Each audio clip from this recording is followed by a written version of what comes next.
할렐루야. 5월 달에는 우리가 이 가정의 달, 성경에 나오는 가정들을 살펴봤습니다. 6월 달, 7월 달 두 달 동안 우리는 히브리서를 묵상할 것입니다. 여러분, 이 히브리서에는 어떤 책이냐?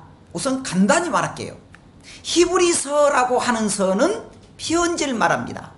그러니까 뭐 예를 들어서 갈라디아서, 빌립보서, 고린도전서, 서라고 붙은 것은 편지를 말해요.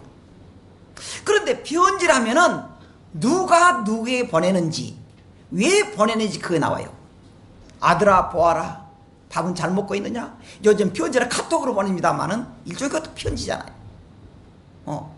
아들아 이번에 배 아팠다는데 어찌 좀 나섰느냐? 이렇게 보내잖아요. 그런데 이 히브리서에는 거의 다 생략되어 버렸습니다. 누구와 누구에게 보낸지 생략되어 버렸어요. 그리고 또 특이한 것이 뭐냐 그러면은 이 히브리서는 구약의 내용들이 많이 인용되어 있습니다. 무려 74회나 나와요. 구약, 이 짧은 성경이에요. 74번이나 구약 성경이 인용되고요.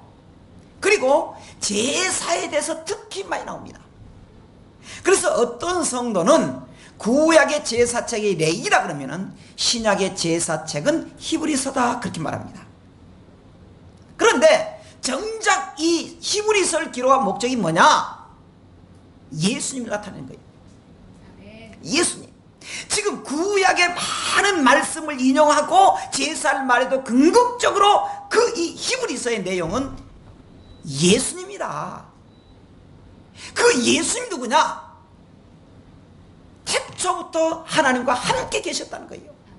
태초에 하나님과 함께 계셨는데 그 하나님이 예수님과 더불어서 이 세상을 창조했다는 겁니다. 그리고 그 예수님이 창조받은 우리가 처음에는 할렐루야로 감사했는데 시간이 지나가니까 믿음이 식어버리고 변질돼서 믿음이 온전히 못하더라 것입니다. 그래서 기록한 것이 히브리서입니다. 자, 그러면 오늘 우리가 본문을 보겠습니다. 첫째로요, 1절 보면은 하나님은 옛적에 어떻게 말씀하셨나요? 그 말이에요. 자, 1절 한번 읽어보십시다. 시작. 옛적에 선지자들을 통하여 여러 부분과 여러 모양으로 우리 조상들에게 말씀하신 하나님이 그랬습니다. 여기 보면요, 하나님이 이 세상을 창조할 때 어떻게 창조했느냐? 한마디로 말할게요. 행복하게 창조했습니다. 그래서 그때 당시에 아마 우리 찬송가 478장대로 참 아름다워라 주님의 세계는 더 솔로몬보다 더 솔로몬의 옷보다 더 좋다, 그렇게 하면 찬송됐을 것입니다. 그렇게 하나님이 창조한 이 세계가 너무너무 좋았습니다. 그런데요, 그 하나님께서 창조한 이 세계가요, 이 세계가 죄로 말미암아 하나님과 벽이 생겼습니다. 하나님과 벽이 생겨요. 그때부터 행복을 잃어버린 거예요. 뭐 때문에요? 죄 때문에. 그때부터 인간이 하나님 만나기 위해서 제사를 지내야 됐고 동물을 잡아야 됐습니다. 그런데 바로 그 하나님께서 어떻게 했느냐? 옛적의 선지자들을 그랬습니다. 여기 보면 제일 끝에 말씀하신 하나님이 그랬습니다. 하나님이 말씀하셨다는 거예요. 여러분, 어떻게 하나님 말씀하십니까? 우선 이렇게 생각하십시다. 하나님께서 인간에게 말할 수 있는 입을 만드셨습니다. 볼 수 있는 눈을 만들었습니다. 들을 수 있는 귀를 만들었다는 거예요. 하나님께서 우리를 만드셨다 그러면 하나님께서는 원래 그걸 다 기능 가지고 있었다는 거예요. 아멘. 하나님이 인간에게 말하도록 말을 입을 만든 것처럼 하나님도 말씀하실 수 있다는 거예요. 하나님도 우리의 모든 것을 다 들을 수 있다는 거예요. 하나님께서 우리 모든 걸 다 본다는 것입니다. 어떻게 할 수 있느냐? 여러분, 우리가 어떻게 알아요? 사실 모릅니다. 그러잖아요. 여러분, 만약에요, 우리가 폴란드를 갔다 그럽시다. 폴란드 가면요, 그 나라가 어떤 사람인지 몰라요. 괴물처럼 생겼는지, 발은 4개가 달렸는지, 눈이 하나고 뿔이 달렸는지 모르잖아요. 겁이 납니다. 그런데 딱 가니까 그 사람들이 나타나서 우리가 폴란드 사람이다 그러면 그렇구나 그래요. 하나님을요, 우리는 모릅니다. 그런데 하나님이 우리에게 나타나셔서 내가 이렇다 그렇게 말했습니다. 이걸 신학적으로 계시라고 말합니다. 하나님께서 어떻게 말씀하는가 아느냐? 하나님이 우리에게 나타나서 계시를 통해서 알았다는 것입니다. 그 계시를 통해서 하나님 먼저 우리에게 찾아서 말하는데, 예를 들어서 이사야서를 보면 이사야 선지자 이렇게 말합니다. 나는 거룩한 하나님이다 그렇게 나타나요. 호세아 선지자를 보면 나는 사랑의 하나님이다 이렇게 나타납니다. 그러면 그 하나님께서 어떻게 하셨느냐? 첫째는요, 인간에게 말씀하신 하나님. 두 번째는요, 언제 말씀하셨느냐? 여기 보면은 옛적에 그렇게 말합니다. 옛적이라고 하는 말은 그냥 옛적이라 그러는데, 원문 성경을 보니까 뭐라냐면 팔라이라고 하는 단어를 썼습니다. 팔라이 그래요. 팔라이라고 하는 단어가 뭐냐 그러면은, 하나님이 처음 말씀하실 때부터, 창세기부터, 그리고는 말라기까지의 그 과정, 구약의 전체적인 과정을 하나님 말씀하셨다는 거예요. 구약 전체. 그 다음에요, 그 하나님께서 누구에게 말씀했느냐? 하나님은요, 누구에게나 말씀할 수 있습니다.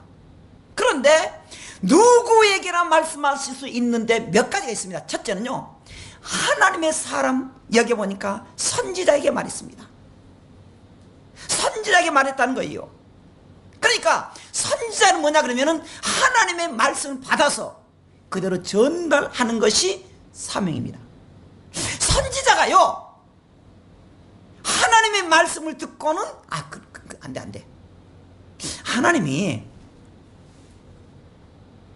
말씀만 하면은 물도 이렇게 갈라진다 그러더라.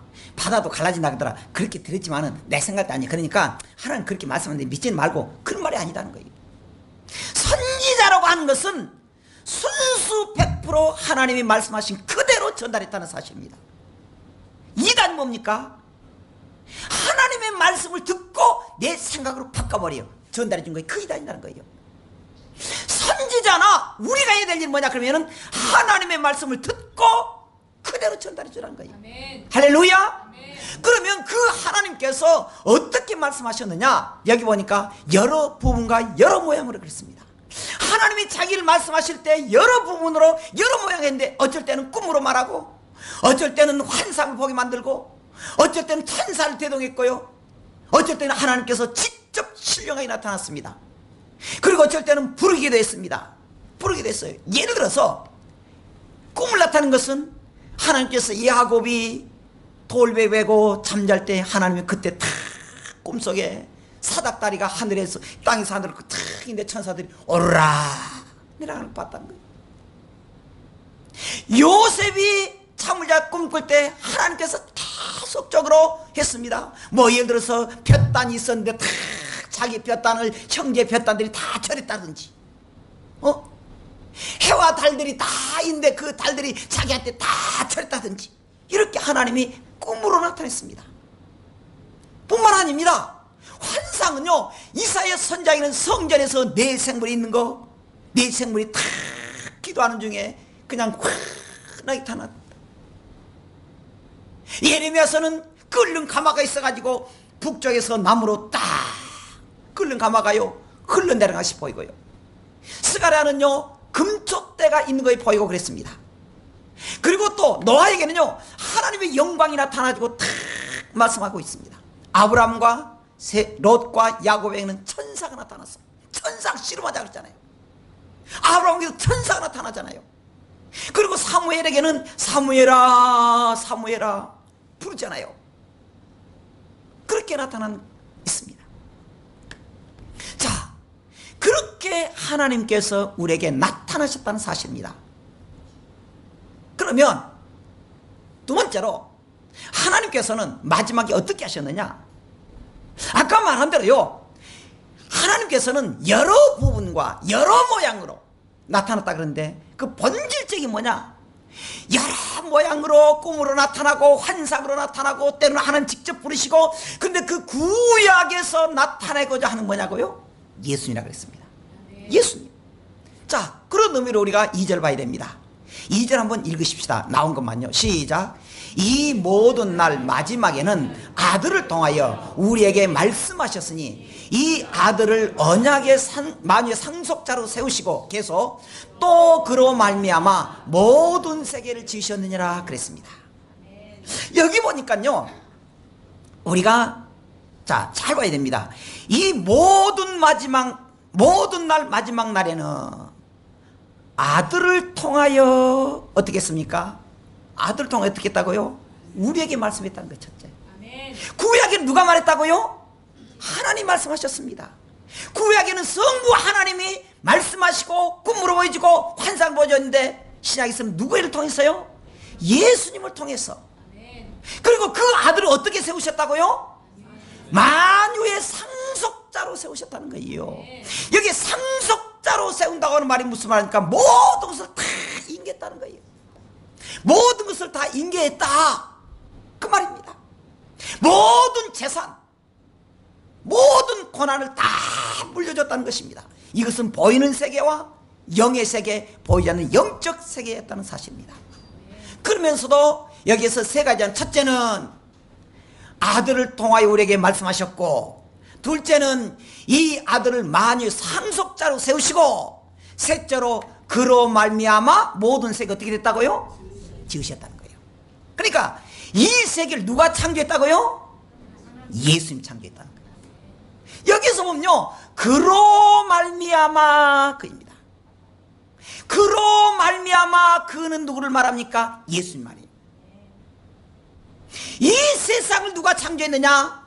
예수 그리스도가 창조했고요. 이 세계를 어떻게 창조했느냐? 말씀으로 창조했고요. 할렐루야. 그런데 오늘 마지막입니다. 세 번째, 그 예수님이 어떤 분이냐는 거예요. 자, 우선 이것 한번 보십시다. 시작. 같이 읽습니다. 시작. 이는 하나님의 영광의 광채시요 그 본체의 형상이시라. 그의 능력의 말씀으로 만물을 붙드시며 죄를 정결하게 하는 일을 하시고 높은 곳에 계신 지극히 크신 이의 우편에 앉으셨느니라. 그렇게 말했습니다. 여기 보면은요, 먼저 말한 뭡니까? 영광의 광채라는 거예요. 누가? 예수님이.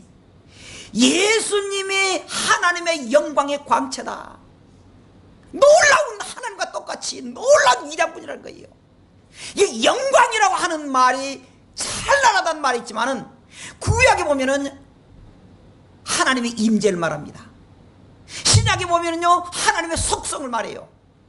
그러니까 예수님을 통해서 예수님도 하나님의 임재였고요, 하나님의 속성과 같이 있는 그 광채가 빛난다는 것입니다. 광채는요, 본체와 반사체가 있습니다. 하나님이 비춰주시고 우리는 그 거울처럼 비친 것을 통해서 다시 반사를 하는 것인데, 예수님 본체라는 거예요. 그래서 그 본체 형상이라 그렇게 말합니다. 근데 여기서 중요한 것이 있습니다.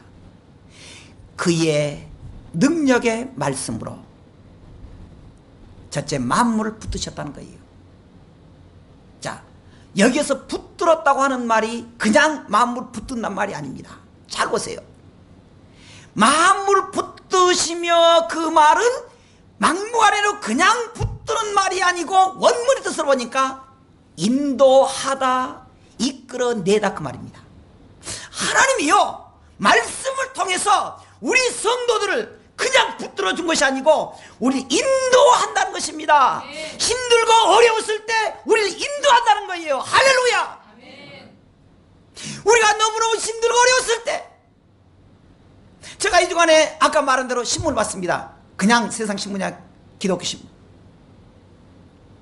한 청년의 고백이 나왔습니다. 저는 그걸 듣고 참 제가 번민하기 시작했습니다. 번민하기. 그래서 제가 설교를 어떻게 할까 그런 고민하게 됐습니다. 목사님들은 청년인데, 청년이 남대문에서 일하는 자기가 새벽에 눈 뜨면 가고 얼마나 이 일이 사위 힘든지, 근데 목사님 그거 알까? 그렇게 말하더라고요. 목사님 가끔 빠지는데 내가 줄 빠지면은 왜 안 나와? 하고 그 친구 말했지, 내가 이렇게 고민한 걸 알까? 제가 그래가지고 그걸 탁 보면서, 우리 청년들의 아픔을 우리가 알아야 되겠구나. 우리 성도들의 아픔도 알아야 되겠구나.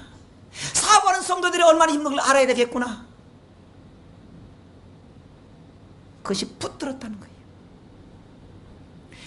우리 성도들이 얼마나 힘든지, 여러분들이 이렇게 앉아서 찬송하고 찬양하고 예배드리니까 참 인상은 얼마나 좋은지 몰라요.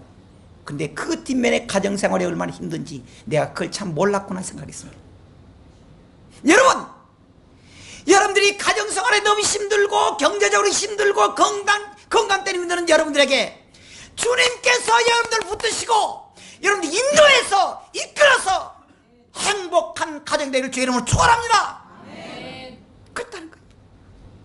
그런데 여기에서 붙드셨다고 하는 것, 그리고 그것으로 끝납니까? 아니라는 거예요. 그 죄를 정결하게 일을 하는 것을 일을 하시고 우리의 죄를 정결하게 해주고, 죄는요 얼마나 낙심된지 모릅니다. 죄 속에서 낙심합니다. 그런데 예수님께서 우리 죄를 다 없애버리고, 그리고 그것으로 끝난 것이 아닙니다. 높은 곳에 계신 지극히 크신 하나님 옆에 계신 그 예수님. 그런데 중요한 거 있습니다. 다시 보겠습니다. 여기까지 한번 읽어봅시다. 3절 시작. 이는 하나님의 영광의 광채시요 그 본체의 형상이시며 그의 능력의 말씀으로 만물을 붙드시며, 예, 거기까지입니다. 여러분 중요한 게 있습니다. 이거 놓치면 안 될 것이 있습니다. 만물을 붙드신다 그랬습니다. 만물을, 우리의 죄를 없이 한다 그랬습니다. 근데 무엇으로 그럽니까? 무엇으로 그래요? 무엇으로 그래요? 무엇으로? 말씀으로. 할렐루야. 그 말씀이 어떤 말씀입니까? 어떤 말씀이에요? 능력의 말씀. 바꿔버립시다. 하나님의 말씀은 능력이라는 거예요. 많은 사람들이 내 힘으로 하고 고민하고 그렇지만은 안 될 때가 많습니다. 그런데 하나님의 말씀이 임한 곳마다 능력이 나타나는 사실입니다. 할렐루야. 예수님께서 말씀하신 곳에 물이 변해 포도주가 됐다고 찬송하잖아요. 이게 진짜예요. 소설이 아닙니다. 작가가 통화를 쓴 게 아닙니다. 하나님이 말씀하실 때 허경화가 갈라져 버렸습니다. 할렐루야. 예수님께서 말씀하실 때에 안진뱅이가 일어난 역사가 났습니다. 뭘 할 때? 말씀하실 때. 성경에 보니까 제가 한번 봐왔습니다. 물이 변해 포도주가 됐다 그랬을 때 예수님이 물아 포도주가 되거라 그렇게 악쓴 것이 안 나와요. 그냥 그랬습니다. 물 떠다 주시오. 하나님의 말씀이 우리에게 임하니까 하나님의 능력이 임했고요, 예수님께서 말씀하시니까요 안진뱅이가 일어났고요, 문둥병이 고쳐졌고요. 할렐루야. 모든 문제가 해결됐다는 사실입니다. 오늘 또 우리 모든 성도들에게 그 본체신 예수님께서 우리에게 능력의 말씀이 임할 때마다 여러분들에게 새롭게 유료가 되고 힘이 되고 변화되기를 주의 이름으로 축원합니다. 축원합니다. 하나님께서는 우리에게 말씀으로 인도하시고 붙드셔서 하나님의 목적대로 사용해 줍니다. 우리가 이렇게 기도해야 됩니다.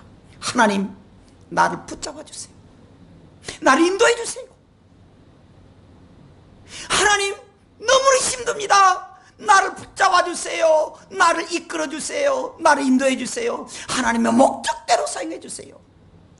그러한 성도들에게 우리 주님께서 놀라운 기적의 인도받을 줄 믿습니다. 할렐루야. 자, 오늘 여기까지입니다.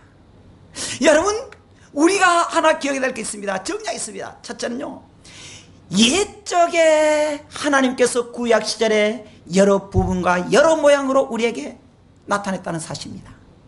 그런데 결국에 그 여러 가지 증거는 뭐냐? 예수님이었다는 거예요. 예수님을 통해서 모든 것을 다 이뤘다는 사실입니다. 그로 말미암아 이 땅이 창조되었고, 그로 말미암아 치료가 되었고. 할렐루야. 복음이 무엇입니까? 예수님이에요. 하나님께서 예수님에게 모든 것을 다 위탁을 해놨습니다. 예수님을 통해서. 그래서 우리가 예수님이 이렇게 말했습니다. 요한복음 15장 5절 한번 읽어보십시다. 시작. 나는 포도나무요 너희는 가지라. 그가 내 안에 내가 그 안에 거하면 사람이 열매를 많이 맺나니 나를 떠나서는 너희가 아무것도 할 수 없음이라 그랬습니다. 예수님 포도나무라는 거예요. 우리는 가지라는 거예요. 붙어만 있으면 열매 맺게 주겠다. 여러분 그런데 보십시오. 포도나무가 막 우리 집에도 포도나무 있어요. 엉켜 있습니다. 그런데요 제가 하나 이상을 발견했습니다. 포도나무가 이렇게 막 얽혀, 이건 이상하지만 이건 포도나무 아니에요. 이렇게 얽혀 있는데 아니 어떤 포도나무는 이런데 어떤 것은 삐쩍 말라가지고 꺾어 죽어버렸어요. 야 아니 열매도 안 먹고 이렇게 죽냐. 같이 있는데 얽혀 있는데 쭉 따라가 봤더니 그 밑에 벌레가 먹여서 다 끊어져 버린 거예요. 아 그렇구나. 같이 포도나무에 얽혀 있어도 뿌리가 이렇게 1mm만 떨어져도요 그 포도는 죽는다는 거예요. 아 그렇구나. 포도는 가지에 이 원나무에 붙어 있어야 되구나. 자, 그 다음에 7절은 뭐라 그러냐. 너희가 내 안에 거하고 내 말이 너희 안에 거하면 무엇이든지 원하는 대로 구하라. 그리하면 이루라는 거예요. 자, 16절 다시 한번 읽어보십시다. 시작. 너희가 나를 택한 것이 아니요 내가 너희를 택하여 세우나니 이는 너희로 가서 열매를 맺게 하고 또 너희 열매가 항상 있게 하여 내 이름으로 아버지께 구하든지 다 받게 하겠다는 거예요. 열매를 맺게 한다는 거예요.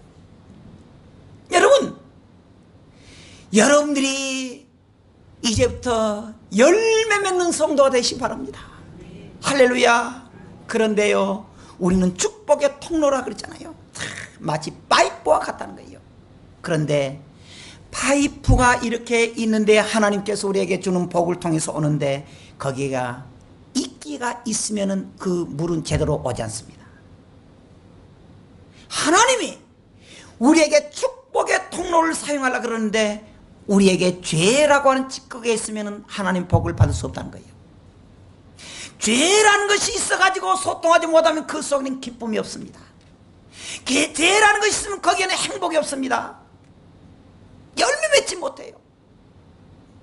그런데 그 통로를 깨끗이 한 다음에 예수 그리스도께서 우리를 깨끗하게 한다 그랬기 때문에 깨끗한 다음에 그 속에 우리가 행복이 있고 할렐루야 열매가 맺히고 우리의 생활에 기쁨이 되는 그런 생활이 변화되길 바랍니다. 오늘 여러분 오늘 히브리서 기자가 우리에게 보여준 건 무엇입니까? 예수 그리스도. 예수 그리스도. 여러 부분과 여러 모양으로 말했지만 결국에 붙잡을 게 뭐냐? 예수 그리스도라는 거예요. 그 예수 그리스도를 통해서 우리가 한 가정이 됐다는 것입니다. 예수 그리스도를 통해서 우리가 한 붙어 있다는 사실입니다. 오늘 힘들고 어려운 성도들에게 낙심하지 마세요. 우리가 말할 때마다 우리 앞에를 제가 탁 보면은 안 된다, 못한다, 못쓸 놈. 그렇게 하면요 우리 주변에 마치 똥점에까지 갈 수가 없습니다. 그런데 어려워도 하나님 할 수 있습니다. 하나님 할 수 있습니다. 믿습니다. 믿습니다. 그러면은 우리 주변이 긍정적인 생활 변화된다는 것입니다. 긍정적인 말할 때 우리가 하나씩 걸어갈 때 하나님이 역사합니다. 할렐루야. 우리가 힘들고 어려울 때 안 된다 그러지 마세요. 낙심된다 그러지 마세요. 낙심하지 마세요. 힘들고 어려울 때 살아계신 하나님 붙드세요. 누가 그렇게 말했습니다. 하나님 너무 앞이 캄캄합니다. 하나님 뒤로 물러서다니 없습니다. 옆으로 보니 안 됩니다. 우리가 뺑 눌러보니까 너무 담이 가리켜서 우리가 할 수가 없습니다. 그때 하나님 이렇게 말했다는 겁니다. 위를 쳐다봐라. 위는 열렸지 않느냐. 그래요. 살아계신 하나님 열려 있습니다. 하나님 우리에게 어려울 때마다 기도하라 그럽니다. 기도할 수 있는데 왜 낙심하느냐. 우리에게 말하고 있습니다. 낙심하지 마세요. 그리고 믿음으로 내일부터 세상을 향해서 한 발짝 걸어가세요. 당당히 걸어가세요. 예수 그리스도의 능력으로 걸어가세요. 예수의 말씀으로 걸어가세요. 그럴 때마다 우리에게 놀라운 주의 기적을 체험할 것입니다. 그러한 주인공이 되기를 주님의 이름으로 축원합니다.